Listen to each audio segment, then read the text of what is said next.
Hi everyone, welcome to GemChem. This is a basic introduction to organic chemistry. Now today we will learn about orbits and orbitals and what is the difference between them and the hybridizations of orbitals. Now since this is organic chemistry, we are mainly basing our concepts of hybridization on sp, sp2 and sp3 hybridization, and we will know about the overlapping powers of this hybridized orbital as well as for s and p. Now let us start our video. Now before starting, if you have not watched the basic introduction to organic chemistry part 1 and part 2, please do watch it, it will be helpful. Now do not forget to subscribe to my channel for more videos. Now let us start. Now what is the basic difference between an orbit and orbitals? The basic difference is these orbits are well-defined circular path around nucleus in which electron travels or revolves, but orbitals are a 3D space. It is not well defined, okay, just like the circular path, and the probability of finding an electron in this 3D space is a max. Now these are always spherical in shape, and these orbitals are having different kinds of shape, that is spherical, dumbbell, double dumbbell. Now these shapes differ when F comes, F orbitals, they are more complex in structure. We will see the structures. Now let us see. S orbital is somewhat sphere in shape. P orbital looks like dumbbell, and d orbitals are like double dumbbell, and this is a special case, that is dz square orbital. There is one s orbital and there is three kinds of p orbitals, that is one along the x axis, another along the y axis, and another along the z axis. Now we consider the axes as this. This is the origin, this one is z, this one is x, and this one is y. So the p orbitals along z axis is pz, along x axis is py, and along y axis is py.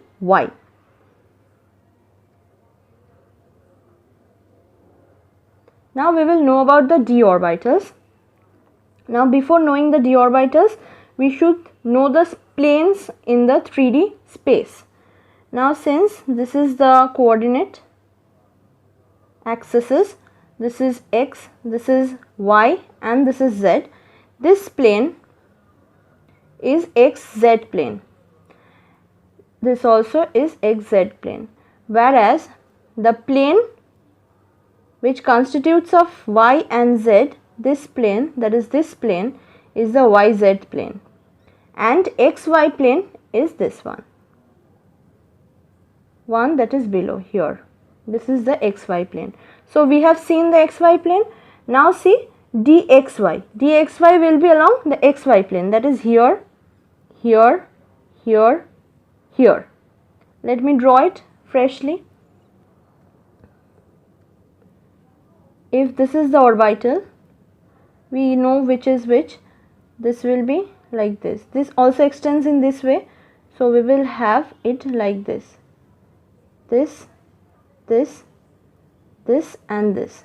Similarly for xy, xz and yz plane, and the other two are exceptions, which are this dz square, which is along the z axis, and dx square minus y square. This is along the x and y axis, that is within here, that is along this, this, and this, along the axes.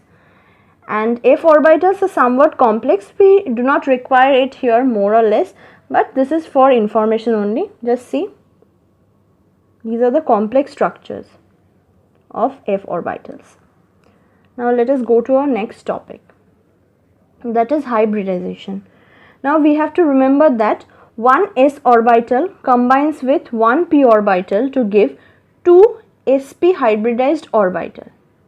Now sp hybridized orbital, two sp hybridized, 1 and 2, and it looks like this. These are linear in shape. If a carbon is sp2 hybridized, then the carbon is linear. We have to know that. This sp case comes when a carbon has a triple bond. then it is sp hybridized.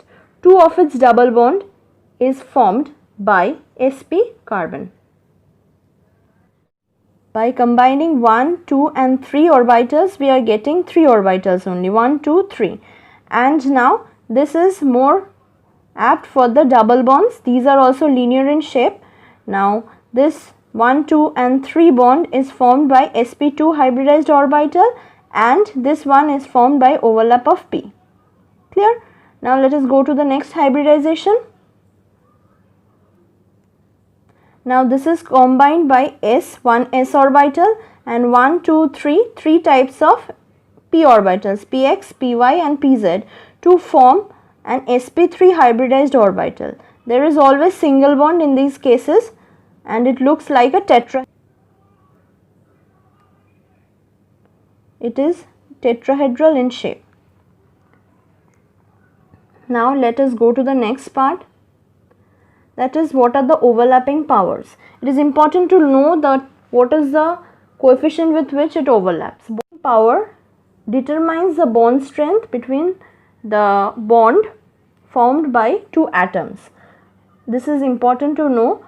This is basically an overlap integral. Greater the overlap achieved, the stronger the bond formed.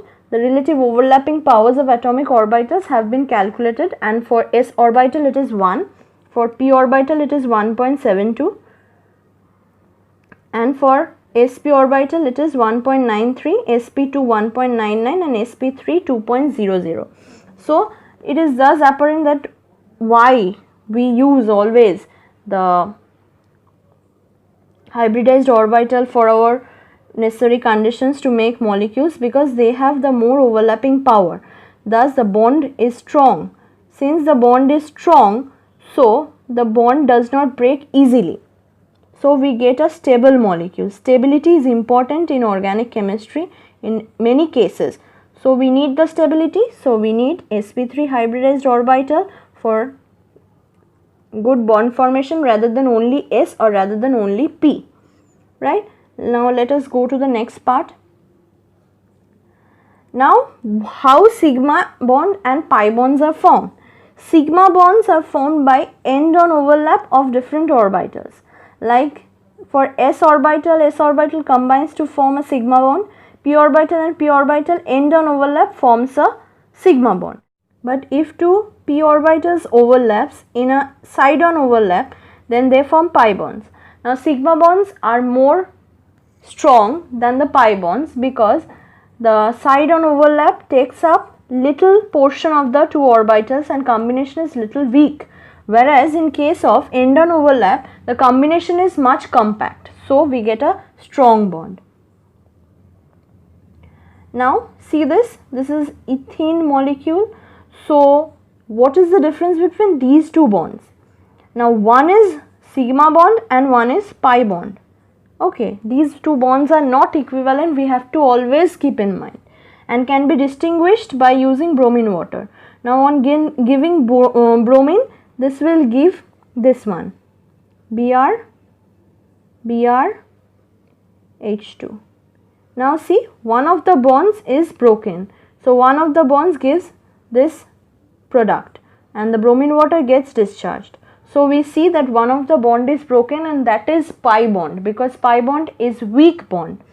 Okay. Now let us see this one. This is the orbital diagram for this ethene molecule. We see that this 1, 2 and 3 are the sp2 hybridized orbitals which combines. These blue colored ones are sp2 in nature, whereas this pink one is only the p orbital. So since this is not a hybridized orbital, its overlapping power is much less than a hybridized orbital. So it breaks first.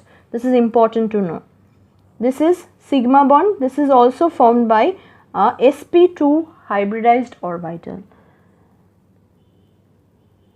Now this much for today. Thank you for watching. Please do not forget to subscribe my channel, like and share.